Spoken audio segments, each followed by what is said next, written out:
Hi అండి, this is Rajitha. Welcome back to our channel. Tomato నిల్వ పచ్చడి మన అమ్మలు అమ్మమ్మలు సంవత్సరం అంతా నిల్వ ఉండేలాగా ఏమేం కావాలి, ఎలా పెడతారు, కొలతలతో సహా ఈ వీడియోలో అయితే చూద్దాము. ఆల్రెడీ నేను ఒక వీడియో అయితే పోస్ట్ చేశాను, కానీ అది 2 కేజెస్ తక్కువ క్వాంటిటీతో చేసాము. ఇదైతే ఎక్కువ క్వాంటిటీ, మొత్తం 9 కేజెస్ 3 కట్లు. బట్ నేను మాత్రం 1 కేజీకి కొలతలు అయితే చెప్తాను. మీలో ఎవరైనా పెట్టుకోవాలన్నా కానీ ఈజీగా ఉంటది. ఈ పచ్చడికి అయితే టొమాటోలు మరీ పండినవి కాకుండా ఇలా దోరగా ఉంటాయి కదా, అవి సెలెక్ట్ చేసుకుంటే మంచిది. వీటిని శుభ్రంగా వాష్ చేసి ఇలా పొడి బట్ట పెట్టి తొడిమల దగ్గర క్లీన్ చేయాలి. తడంటూ ఉండకూడదు కాయలకి. ఈవెన్ తుడిచిన తర్వాత కూడా ఒక 10 to 15 మినిట్స్ ఫ్యాన్ కింద ఆరపెట్టేసుకోవాలి. ఇలా ఆరపెట్టుకున్న వాటిని అయితే ఒక బేషన్ లోకి తీసేసుకొని వాటిల్లో తొడిమలు ఉంటాయి కదా, అవి తీసేసుకొని 4 ముక్కలుగా కట్ చేసుకోవాలండి. ఇన్ కేసు పెద్ద కాయలు అయితే గనక 6 ముక్కలు 8 ముక్కలు అలా కట్ చేసుకోవాలి. మరి చిన్న చిన్న ముక్కలుగా అయితే కట్ చేసుకోవాల్సిన అవసరం అయితే లేదు. ఇలా కట్ చేసిన వాటన్నిటిని ఒక డబ్బాలో వేసేసుకోవాలి. స్టీల్ డబ్బాలో మాత్రం వేయొద్దు, ప్లాస్టిక్ దే వాడాలి. ఇక ఇక్కడ నుంచి కొలతలు అయితే చెప్తానండి. 1 కేజీ టొమాటోలకి ఉప్పు వచ్చేటప్పటికి 1/2 కేజీ, కారం 1/2 కేజీ, చింతపండు 150 గ్రామ్స్ నుంచి 200 గ్రామ్స్ వరకు వేసుకోవచ్చు, మెంతి పిండి 50 గ్రామ్స్, ఎల్లిపాయలు 50 గ్రామ్స్. ఇప్పుడు నేను చెప్పినవన్నీ 1 కేజీకి కొలతలు. మీరు ఎన్ని కేజీలకి అయితే పెడుతున్నారో అంత క్వాంటిటీ ఇంక్రీజ్ చేసుకుంటే సరిపోతుంది. కొంచెం క్వాంటిటీ చేస్తుంటే గనక టొమాటోలు అన్ని వేసి ఆ తర్వాత ఉప్పు వేసేయచ్చు. కాకపోతే ఇక్కడ ఎక్కువ క్వాంటిటీ చేస్తున్నాం కాబట్టి ఉప్పు టొమాటోలు లేయర్లుగా వేస్తున్నాం, సో దట్ కలపడానికి ఈజీగా ఉంటుంది. ఉప్పు కూడా ఈవెన్ గా కరుగుతుంది. ఇవి పచ్చడి టొమాటోలు కదండి, గుజ్జు అయితే చాలా ఉంది.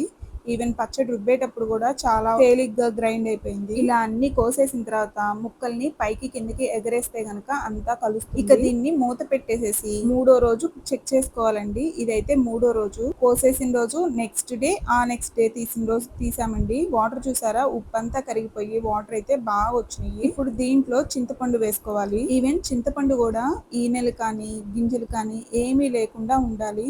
శుభ్రంగా క్లీన్ చేసుకొని ఉండాలండి. ఈవెన్ చింతపండుకి తొక్కు కూడా అక్కడక్కడ ఉంటుంది కదా, అది ఉంటే కనుక గ్రైండ్ చేసేటప్పుడు గరగర అని తినేటప్పుడు కూడా తగులుతూ ఉంటుంది. సో అలాంటివన్నీ తీసేసి దాన్ని అయితే ఈ టొమాటోలు గుజ్జుంది కదండి, ఇందులోనే వేసేసుకోవాలి. చింతపండు మార్నింగ్ వేసాము, మార్నింగ్ అరౌండ్ 9 o'clock కి వేసాము. చింతపండు వేసిన రోజే ఈవినింగ్ కల్లా గ్రైండ్ చేసేసుకోవాలి. కొంతమంది ఏమో చింతపండు, ఉప్పు, టొమాటోలు అన్ని కలిపి ఫస్ట్ డేనే నానపెట్టేస్తారు. బట్ మా అమ్మ వాళ్ళేమో 3వ రోజు నానపెడతారు. ఇలా ఈనెలు గింజలు ఏమీ లేకుండా ఉన్నది చింతపండు అంతా వేసి బాగా ప్రెస్ చేస్తే ఆ వాటర్ లోకి చింతపండు అంతా కలిసేలాగా ప్రెస్ చేసుకుంటే గనక చింతపండు బాగా నానుతుంది. చింతపండు బాగా నానకపోతే గనక గ్రైండ్ చేసినా గానీ అది మెదగదు. అందుకే టొమాటోల్లో గుజ్జు బాగుంటే గనక బాగా నానుతుంది, త్వరగా నానుతుంది కూడా.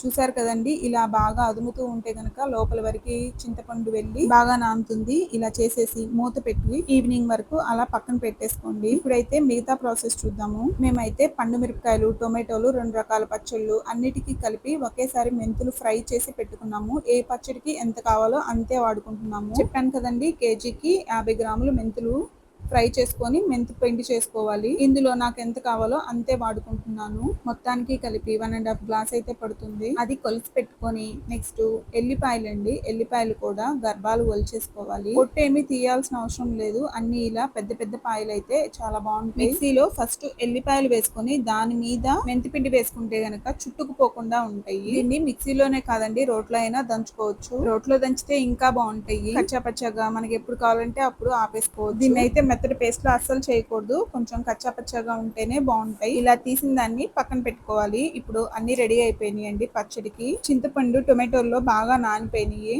ఇదైతే మిల్లు దగ్గర గ్రైండర్స్ ఉంటాయి కదండి, వాటి దగ్గరికి తీసుకెళ్తున్నాము. టొమాటోలు, చింతపండు నానపెట్టినవి, మెంతిపిండి, కారం, ఇన్ కేసు ఎక్కడైనా ఉప్పు తగ్గితే వేయటానికి అని చెప్పి కొంచెం ఉప్పు కూడా తీసుకెళ్తున్నాము. ఇదే ప్రాసెస్ మీరు కావాలంటే ఇంట్లో గ్రైండర్ లో కూడా వేసుకోవచ్చు. టొమాటోలు, చింతపండు అంతా కొంచెం పిండి గ్రైండర్ లో వేసుకోవాలి. చింతపండు, టొమాటోలు పిండటం వల్ల అయితే కొంచెం పులుసు ఉంటుంది, అందులో తగినంత కారం వేసుకోవాలి. చింతపండు గుజ్జులో కారం కలిపి దాన్ని గ్రైండర్ లో వేసుకోవాలి. డైరెక్ట్ గా గ్రైండర్ లో కారం వేస్తే గనక చిందుతుంది, గడ్డలుగా ఉంటుంది. దానికోసం అని చెప్పే చింతపండులో గుజ్జులో కారం కలిపి దాన్ని వేస్తారు. టొమాటోల్లో నీరు ఎక్కువ ఉండటం వల్ల బాగా గుజ్జుగా వచ్చింది. ఆల్మోస్ట్ మెదిగిపోయింది. ఇంకా 5 మినిట్స్ లో తీసేస్తాము అన్నప్పుడు ఈ ఎల్లిపాయలు మెంతిపిండి వేసుకోవాలి. ఎల్లిపాయలు మెంతిపిండి వేస్తాం కదండి, అది వేసిన తర్వాత ఎక్కువసేపు మెదపాల్సిన అవసరం లేదు. ఈ స్టేజ్ లోనే ఉప్పు కారం చూసుకొని ఏదైనా తగ్గితే గనుక అది కొంచెం అడ్జస్ట్ చేసుకోవచ్చు. అది అన్ని కరెక్ట్ గా సరిపోయింది. వన్స్ మెదిగింది అన్న తర్వాత ఇలా బౌల్స్ లోకి తీసేసుకోవటం. ఒకప్పుడైతే రోళ్లలో రుబ్బి అందులోనే కొంచెం చెద్దన్నం కూడా వేసుకొని తింటే ఎంత బాగుంటుందో. అక్కడ రుబ్బుతున్నంత సేపు నాకు అదే గుర్తొచ్చింది. అంతే అండి,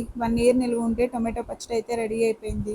మీరు ఎలా పెడతారో కూడా కమెంట్ చేయండి. మీరు ఎవరైనా కొత్తగా ట్రై చేయాలనుకుంటే ఇలా ట్రై చేసి ఎలా వచ్చిందో కమెంట్ చేయండి. ఈ వీడియో నచ్చితే కనుక ఒక లైక్ చేయండి. మీ ఫ్యామిలీ ఫ్రెండ్స్ తో షేర్ చేయండి. Subscribe to my channel. మరొక మంచి రెసిపీతో మళ్ళీ కలుద్దాం. బై.